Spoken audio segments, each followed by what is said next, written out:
Kaixo, ongietorri jakindunera. Gaurko bideoan, erroen forma esponentziala zer den eta zelan lortzen dugun ikusiko dugu. Erroak berreketa edo berretura eran adierazi daitezke. Eta hau oso baliagarria izango zaigu, bai erroen zenbakizko balio kalkulatzeko, bai erroen arteko eragiketak egiteko. Ikusten duzuenez, erroaren errokizuna berrekizun bihurtzen dugu, eta berretzaile gisa zatiki bat daukagu. Zatiki horretan izendatzaile gisa errotzailea daukagu eta zenbakitzaile gisa berretzailea. Bai? Egin ditzagun adibide hauek. Erro hau berreketa edo berretura moduan adierazita zelan izango litzateke. 8 berrekizun gisa eta berretzailea zenbakitzailean 8aren berretzailea, hau da bat, eta errotzailea izendatzaile bihurtuko genuke. Bai? No. Hemen be, 8 deskonposatu dezakegu, bai? Hau da, 2 kubo, eta horan idatzen. Errotzailea izendatzaile gisa, berretzailea zenbakitzaile gisa. Bai? Gauza bera izango litzateke.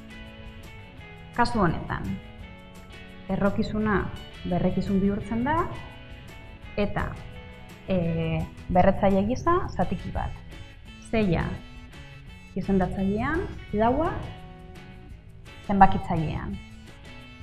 Zatiki hau simplifikatu dezakegunez, simplifikatuko dugu. Zati 2, ezta? 4 zati 2, 6 zati 2, 3. Hurrengo hau egingo dugu.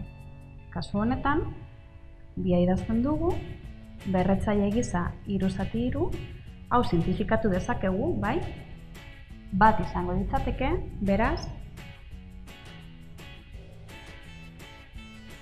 hau izango litzateke berretura erata, bere zenbakizko balioa azken finean bidenez, 2 hor.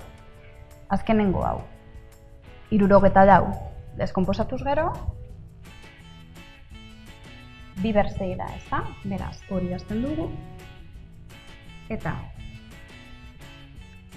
berretura moduan jartzeko, 2 berrekizun gisa, 6 zenbakitzailean, 3 izendatzailean, eta simplifikatu ondoren, 6 zati 3, 2 da, ezta?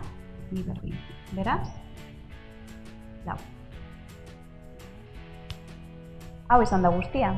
Gogoratu, bai web orria edean, bai YouTubeen jarraitu jakindun.